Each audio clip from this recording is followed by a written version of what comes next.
Chapter 11 of Henry Berry, Vimy Ridge Survivor, entitled Blighty.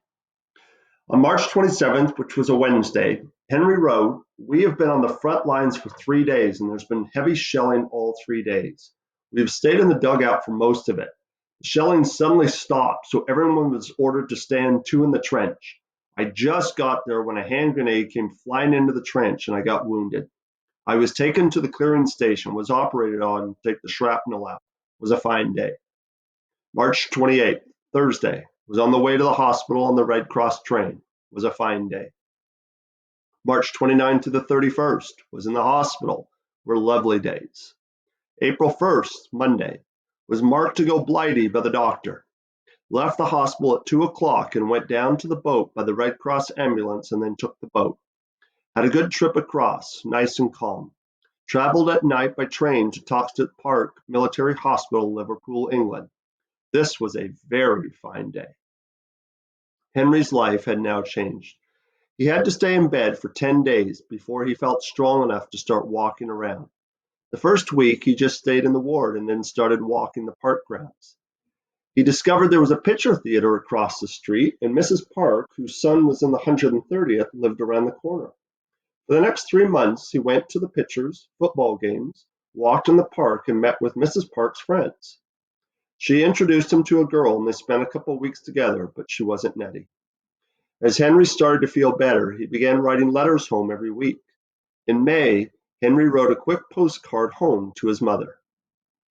"Dear Mother, I received your letter describing the family's reaction to my news about the Blighty. I laughed and laughed when you described Irina and Elma's reaction. I can't remember the last time I laughed. It felt so good. I can just picture Irina and Elma running out to the field to Father, yelling, 'Henry got a Blighty! Henry got a Blighty!' and dancing around like crazy people. I don't know what is happening yet, but I'm feeling better and starting to move around. Your prayers worked. Jesus was definitely watching out for me. Praise God. Your loving son, Henry." On June 6th, the doctor told him he was headed to Epsom now, just south of London, where he would report to the reserve guard. When he got there, they told him he wasn't fit enough and needed to continue his recovery. He reported to the doctor who examined him and classified him as B2 and ordered him to report to Westcliff Hospital in Folkestone. However, Bob Long and Sergeant Morris were there, so he joined them in parade because they said Premier Borden and Lloyd George were inspecting them in a couple days on Sunday, June 16th. The next day, he drew his clothes, saw Mrs. Ellis, and went to Epsom with Callister to see Aunt Lizzie for the afternoon. The next day, he got on the train to Westcliff Eye and Ear Hospital in Folkestone. When he got there, he was examined by the doctor and prescribed a daily oiling and massage therapy. Henry settled into a fine routine then. For the next 4 months, he would get massaged and oiled in the morning, go to the pictures in the afternoon, and a walk at night. Every Saturday, he would go to the football game in English church every Sunday. On August 14th, Henry wrote a letter to Mother updating the family on what was going on. "My dear Mother, you'll be wondering why I didn't write last week. I thought I would wait and see what class they marked me in, but it was no good, as they didn't put any class on my papers, so I don't know whether I'll be going to France or not. I do hope I get a rest for a while. People seem to think the war will be over soon. Well, I don't think it will last much longer now. The Allies are holding the Germans now. I had a good time in Liverpool and can say I know it as well as Perth, Ontario. I expect to go on leave again soon and see Aunt Lizzie, but I guess she will be disappointed. Wasn't it too bad about Malpaul? I was with him a few days before I got wounded. He was a fine fellow, and many a chat we had about home. As a corporal in the machine gun section, he got along fine.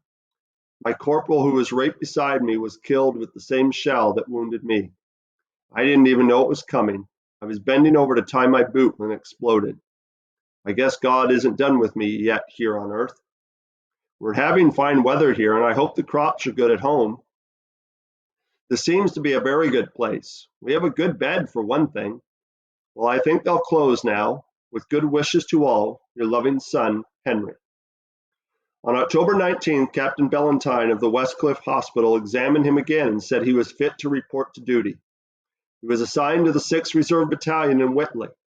However, he continued following this routine of walk in the morning, pitch in the afternoon, and walk in the evening until he was told to report to the 6th Reserve. A month passed before he was told which train he was to take to London and then through Epsom to Whitley.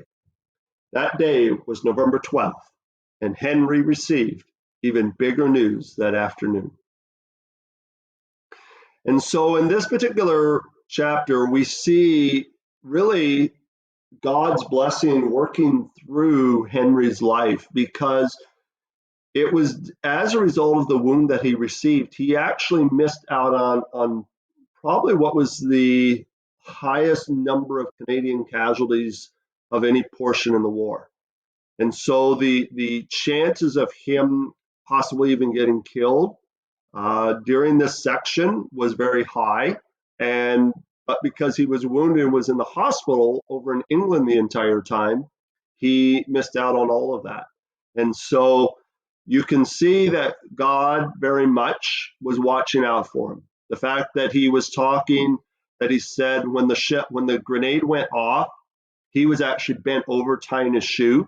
If he had been standing at the time like his corporal had, again, the outcome could very well have been different. And so it was during this time that he was really starting to engage in the types of things that you could do in England. He had relatives there. His Aunt Lizzie lived in England still, and so he was visiting her. He was visiting Mrs. Parks, who was the mother of one of his friends. He was going to get to the theater and watching the movies on a regular basis. When they talk about football, of course, they're referring to soccer. So he would go watch the soccer match every Saturday night.